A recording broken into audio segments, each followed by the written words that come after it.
वर्णमाला में व्यंजन है ना, व्यंजन जो होते हैं ये अर्धमात्रिक होते हैं। देखिए व्यंजन अर्धमात्रिक, ये स्वर की सहायता से बोले जाते हैं, है ना। व्यंजन, व्यंजन पहले तो ये अर्धमात्रिक होते हैं, ये स्वर की सहायता से बोले जाते हैं। व्यंजनों की संख्या 33 है। 33 में कौन कौन से हैं? स्पर्श व्यंजन, अंतस्थ व्यंजन और ऊष्म व्यंजन।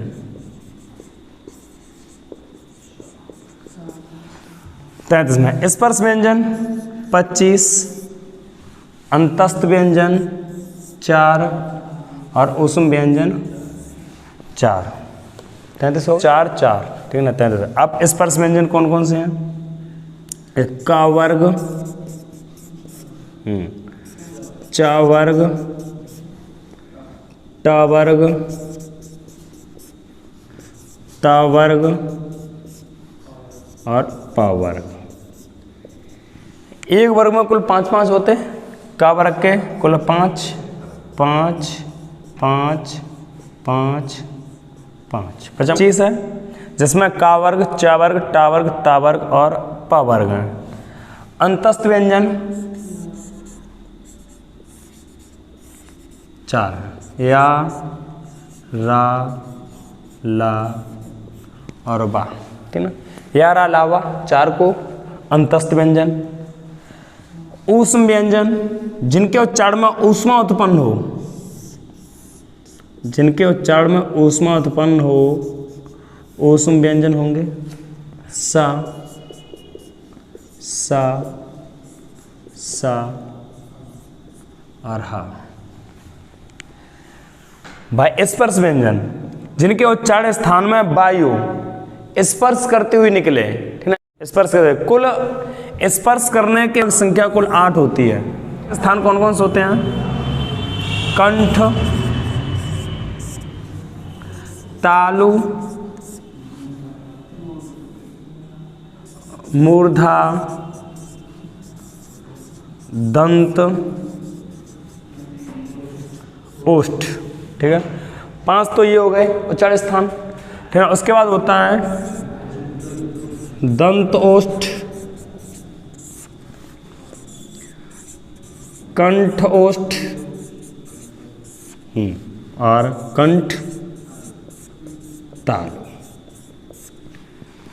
किन्हीं वर्णों को, स्वर या व्यंजनों को बोलने में कुल वायु 8 स्थानों से स्पर्श करती है। अतः स्वर के बोलने के कुल स्पर्श करने के स्थानों की संख्या 8 है, ठीक ना। 8 में एक क्रम से है, अर्थात स्पर्श व्यंजन की संख्या 25 है, ठीक ना। जो हमारे उच्चारित करते समय कई भिन्न भिन्न स्थानों को स्पर्श करते हुए आते हैं, स्पर्श व्यंजन कहलाते हैं। जो अंतस्थ, ठीक ना, अंदर से निकलते हैं, ये भी स्पर्श करते हुए आते हैं, अंतस्थ व्यंजन होते हैं। ऊष्म जिनके उच्चारण में गर्म वायु निकले, हाँ, जिनके उच्चारण में गर्म वायु निकले अर्थात ऊष्मा उत्पन्न हो, ठीक ना, तो ऊष्म व्यंजन हो जाएंगे। अब करेंगे संयुक्त व्यंजन, ये वर्णमाला में है। वर्णमाला में संयुक्त व्यंजनों की संख्या रखी है, लेकिन यहाँ पर व्यंजनों में नहीं रखी गई है। व्यंजनों मात्र 33 ही माने जाएंगे, ठीक है ना। इन्हीं व्यंजनों को मिलाकर वर्णमाला में जो नए वर्ण बनाए गए उन्हें संयुक्त व्यंजन बोला गया। संयुक्त व्यंजन की संख्या भी 4 है, जैसे छ, त्र, ज्ञ और स्रा, ठीक ना। ये संयुक्त व्यंजन है। संयुक्त है छा, इनका काय काय से मिलान है?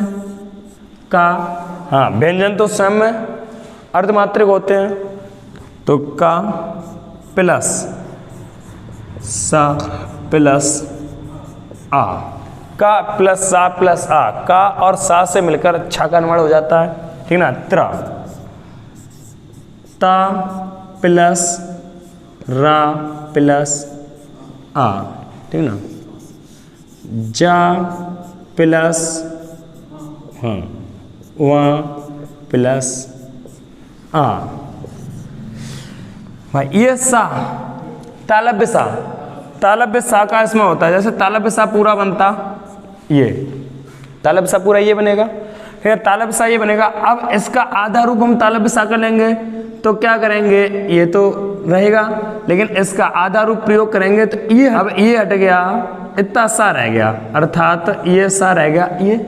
अब इसे हमने जोड़ा और इसमें रा को मिलाया तो स्र बन गया, अर्थात इसमें कौन सा सा होता है, ये वाला, ठीक है। इसका हमने आधा कर दिया, इतना रह गया भाई साहब, ये स्र बन गया।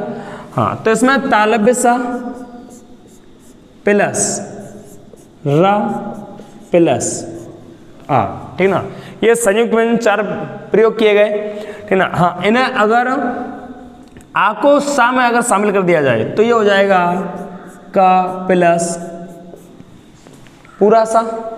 हाँ, इसमें छोटा आ के शामिल कर दिया गया का प्लस हाँ छोटा मतलब आ, ठीक ना। इससे अगर शामिल कर दिया जाए तो हम इसका आ का प्रयोग ना करें तो यहाँ अर्ध रा नहीं रहेगा, ठीक ना, तो पूरा रा हो जाएगा, अर्थात ता प्लस रा। ये भी लिख सकते हैं हम, जा प्लस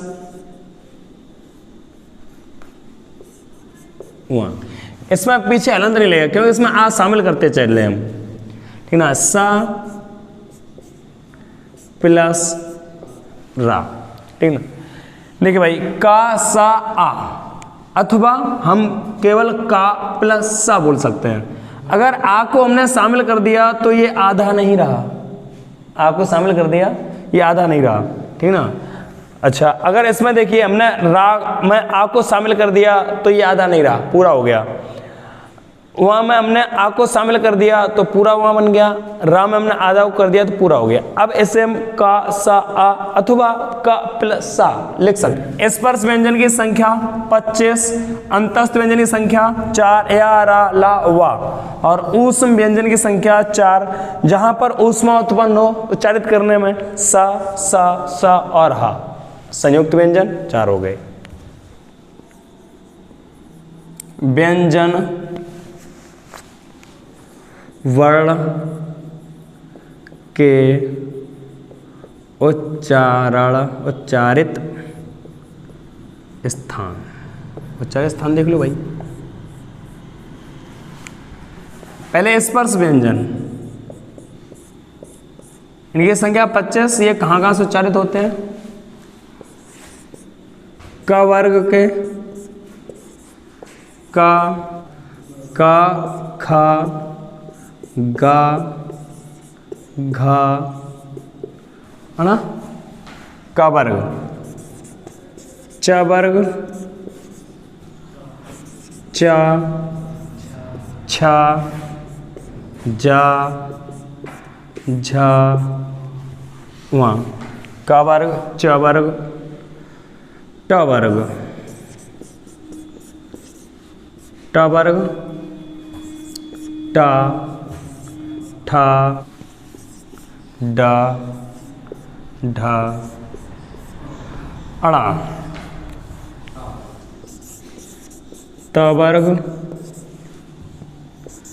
ता था दा धा ना, का वर्ग, च वर्ग, टा वर्ग, ता वर्ग और प वर्ग।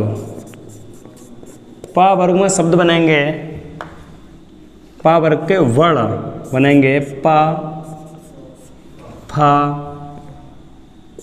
बा, भा और मा, ठीक है। का वर्ग का उच्चारण स्थान अगर का को बोला जाए, ठीक ना, तो का कंठ से निकलते हैं, का के साथ यहाँ स्वर भी कंठ से निकलते हैं, अ आ ह स्वर भी निकलेंगे, तो इनका उच्चारण स्थान रहेगा कंठ, का खा गा घा।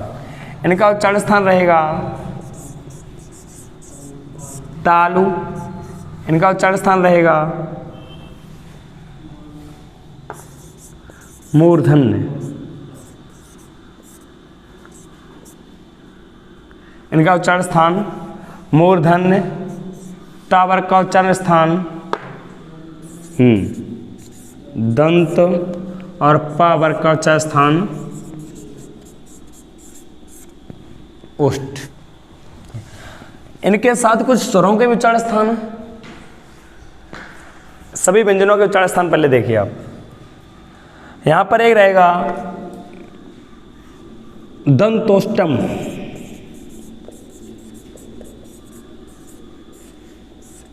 दांत और ओठ से मिलाकर एक व्यंजन का प्रयोग किया जाता।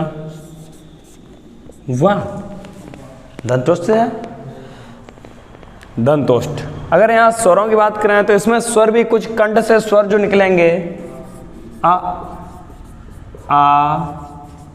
विसर्ग, ठीक है ना। हाँ, व्यंजन के साथ अगर स्वर की बात करें, स्वर तालु, तालु में देखिए च वर्ग। मान लिया अगर च वर्ग मतलब चम्मच वाला वर्ग, च वर्ग। हाँ, अगर आप चम्मच को मुंह में डालें और उसे घुमा लें तो तुम्हारा तालु है ना घायल हो जाएगा, तालु घायल हो जाएगा तो आपकी चीख निकलेगी, ई चीख निकलेगी, ई। तो उसमें ई और ई, ठीक ना, ये तालु से रहे। मूर्धन्य, मूर्धन्य लगता है मुर्दे जैसा नाम मालूम पड़ता है। मूर्धन्य मतलब जो लगता है इन शब्दों का मुर्दे से संबंध हो कोई, मूर्धन्य। तो मूर्धन्य में एक ऋषि महाराज थे।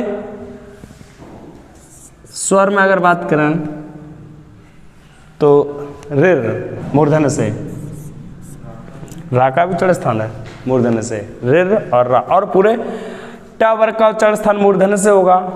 स्वर में बात करेंगे। अच्छा, दंत से पूरे ता था द ध न,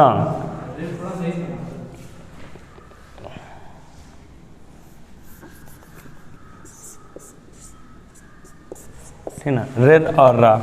अच्छा, ओष्ठ से अगर पा वर्ग पूरा पा फा ब भ म।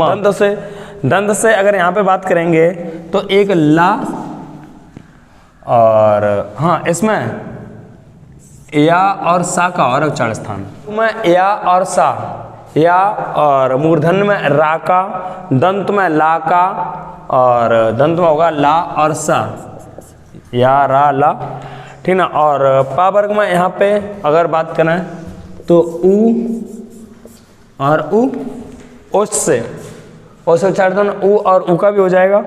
दंत ओष्ठ से वा तो है वो यहाँ पे लिख दिया गया। पर स्पर्श व्यंजनों का उच्चारण स्थान 5 का कंठ से क वर्ग प्लस कुछ स्वर भी हैं इसके साथ, आ अह, ठीक ना।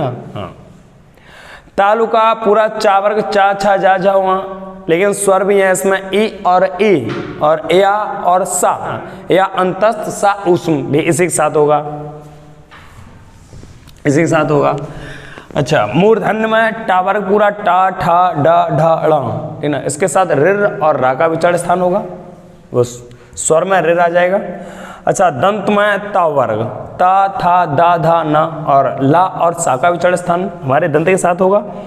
ओष्ठ के साथ पा वर्ग पूरा होगा पा फा वा भा मा, और इसके साथ स्वर उ और उ भी होगा, ठीक है। दंतोष्ठ से होगा वा का उच्चारण स्थान, दंतोष्ठ, बकार से दंतोष्टम, ठीक। अच्छा, 25 व्यंजनों के उच्चारण स्थान यहाँ से हो गए आपके। 25 के बाद बाकी कुछ बचे हुए व्यंजन, ठीक ना, अंतस्थ उष्म वो इधर से ले लिए गए। ये तो रहे इन व्यंजनों के उच्चारण स्थान। अब यहाँ पर बात करते हैं टा, ये मूर्धा। अब इनमें अल्पप्राण और महाप्राण क्या होगा? अल्पप्राण महाप्राण, पहली बात तो ये है जो ये पंचमा अक्षर है, पंचमाक्षर ना, पंचमाक्षर अनुनासिक होता, पंचमाक्षर अनुनासिक होता, अनुनासिक। और एक और बताया गया था अनुनासिक, अनुनासिक में एक और बताया गया था अनुनासिक में,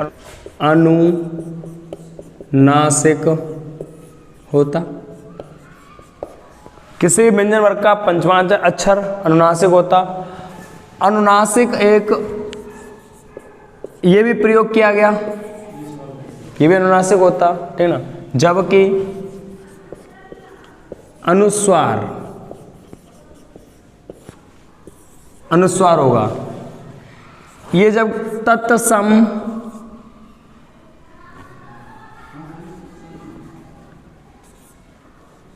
आ के ऊपर अगर एक बिंदु है तो ये तत्सम होगा। हाँ, अगर चंद्र बिंदु है तो ये तद्भव होगा।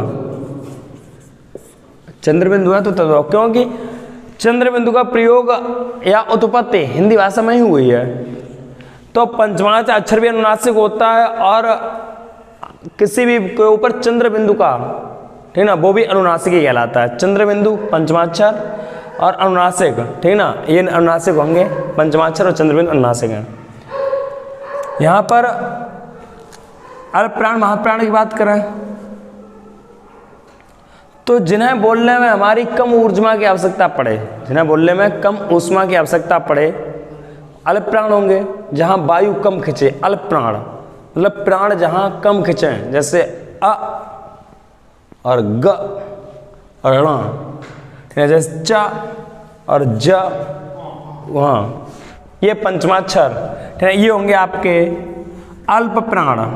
ये होंगे अल्प प्राण। अल्प प्राण विषम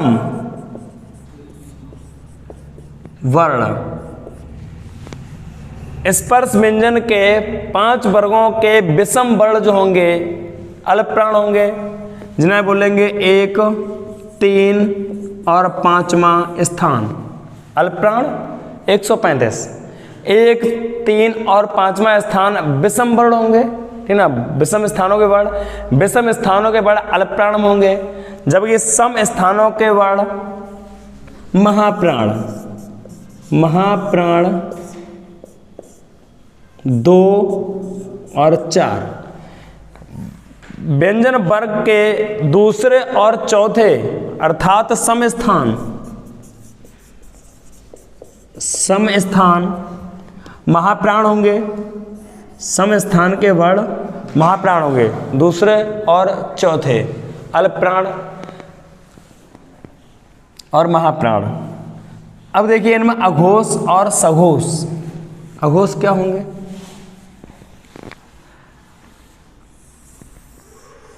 पहला दूसरा, पहला दूसरा, आगे के अघोष, हाँ, आगे के 2 अघोष, पीछे के 3 सघोष या अघोष। पहला दूसरा अघोष होंगे। हाँ,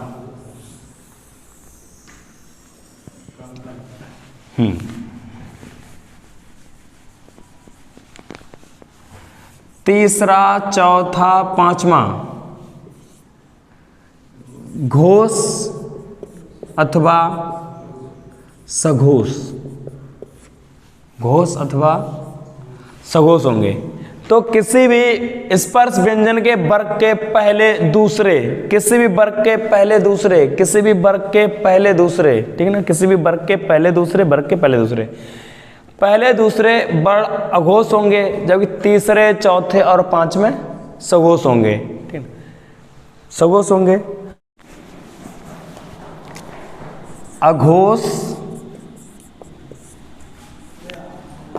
सघोष और सघोष।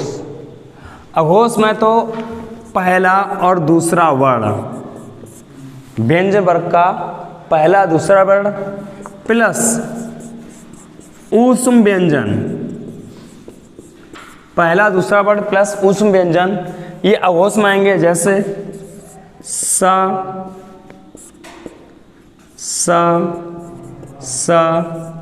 हा, सघोष में आएंगे। अघोष में पहला दूसरा वर्ण प्लस ऊष्म व्यंजन सा, हा। सघोष में तीसरा, चौथा, 5वां वर्ण प्लस तीसरा, चौथा, 5वां, पीछे के 3 वर्ण सघोष में रहेंगे, प्लस अंतस्थ व्यंजन,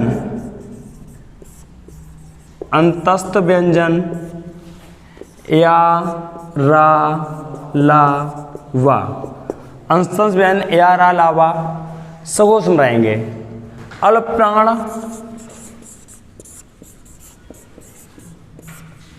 अल्प प्राण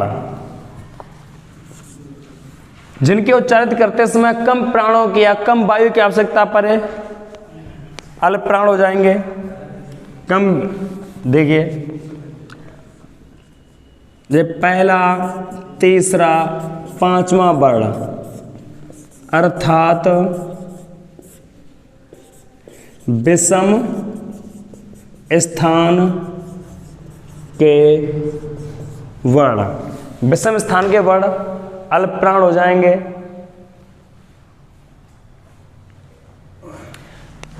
विषम स्थान के अल्प प्राण हो जाएंगे, प्लस यार अलावा अंतस्थ,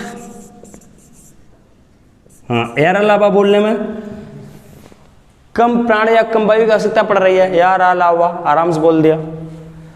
तो अंतस्थ व्यंजन अल्प प्राण में विषम स्थानों के वर्ण एवं अंतस्थ व्यंजन या रा ला वा अल्प प्राण होंगे। महाप्राण,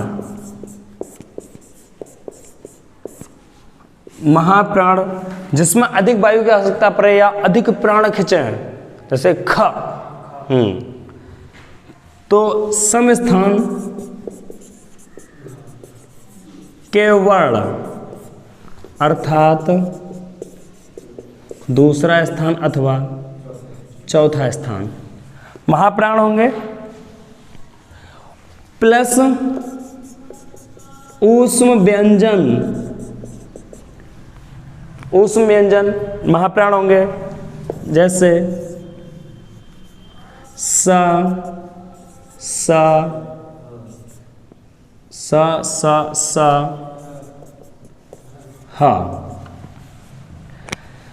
अघोष पहला दूसरा वर्ण प्लस ऊष्म व्यंजन सा सा सा हा, ये अघोष में आएंगे। सघोष तीसरा, चौथा, पांचवा या अंतिम तीन वर्ण व्यंजन वर्ग के, ठीक है, सघोष में होंगे। प्लस अंतस्थ या अलावा सघोष अथवा घोष में रखेंगे। अल्प प्राण जहां बोलने में कम प्राणों की आवश्यकता पड़े, पहला, तीसरा, पांचवा अर्थात विषम स्थानों के वर्ण प्लस अंतस्थ व्यंजन या अलावा जिनके बोलने में कम प्राणों की आवश्यकता पड़े या कम ऊष्मा की आवश्यकता पड़े, अल्प प्राण रखे गए। महाप्राण सम स्थान के वर्ण अर्थात दूसरा, चौथा प्लस ऊष्म व्यंजन सा सा सा हा, ठीक है ना, ये महाप्राण में रखे गए। अल्प प्राण, महाप्राण। अब व्यंजन कुछ अलग से रखे गए, जैसे जहां जीव झटके से बोले उच्छिप्त व्यंजन, जीव उठे और बहुत तेज भड़बड़ा के गिरे, उत्क्षिप्त अथवा द्विगुण ड़ा डा, ठीक है, जिसमें बिंदु आ जाए, ये उच्छिप्त या द्विगुण है। हाँ, उच्छिप्त मतलब है इसमें जीव उठे और बहुत झटके के साथ नीचे गिरे, ठीक है ना, जीव उछले, उच्छिप्त जीव उछले और झटके से नीचे गिरे, उच्छिप्त वर्ण हो जाएंगे ड़ा और डा। इसका प्रयोग करें तो, हाँ इसका प्रयोग करें तो बड़ा लड़का, बिंदु का प्रयोग करेंगे, बड़ा लड़का। हाँ, सड़क, इनका प्रयोग हुआ सड़, जीव एकदम झटके से उठी और गिरी। हाँ, बड़ा लड़का, सड़क, इनका प्रयोग कभी प्रारंभिक शब्द में नहीं होता। जो उच्छिप्त वर्ण या द्विगुण वर्ण होंगे, इनका प्रयोग प्रारंभिक में नहीं होगा, बीच में आएगा अथवा लास्ट में आएगा।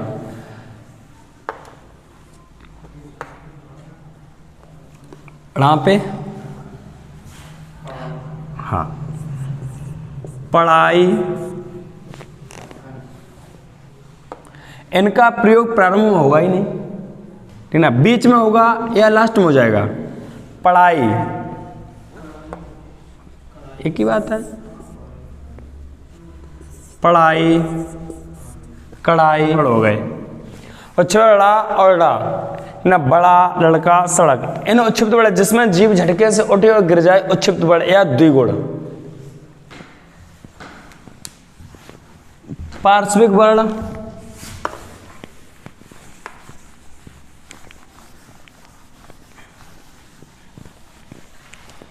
देखिए पार्श्विक वर्ण, पार्श्विक वर्ण में ला,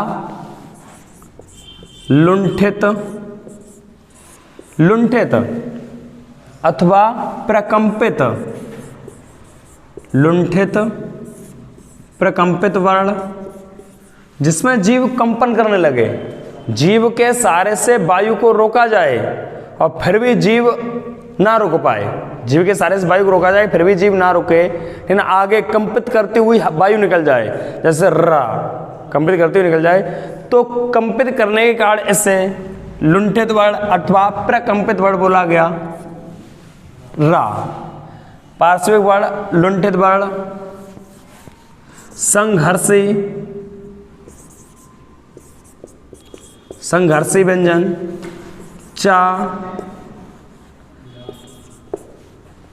चा, छा, जा और झा, संघर्षी, संघर्षी वर्ण।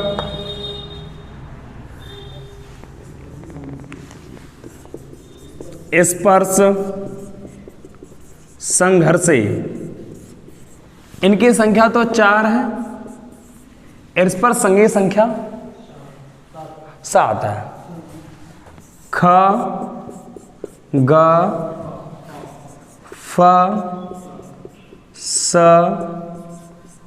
ज, स और ह। स्पर्श संघर्षी। पार्श्विक वर्ण ला, लुंठित वर्ण या प्रकंपित वर्ण रा जिसमें वायु जिसमें वायु को रोका जाए फिर भी जीव कंपित कर जाए तो प्रकंपित वर्ण रा। संघर्षी च, छ, ज, झ। स्पर्श संघर्षी 7 है इनकी संख्या। का, खा,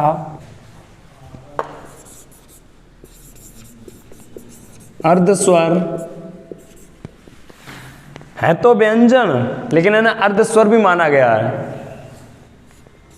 या वा, पहले इनकी संख्या 4 थी, या रा ला वा, लेकिन ला और रा को पार्श्विक और लुंठित या माना गया है तो अर्धस्वर या और वा, इन्हें 2 को अर्धस्वर माना गया है। अर्धस्वर या और वा। आगत व्यंजन, ये अंग्रेजी भाषा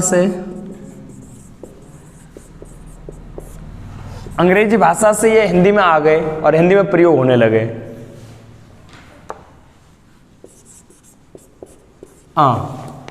जिसमें बिंदु नहीं है। Example, doctor,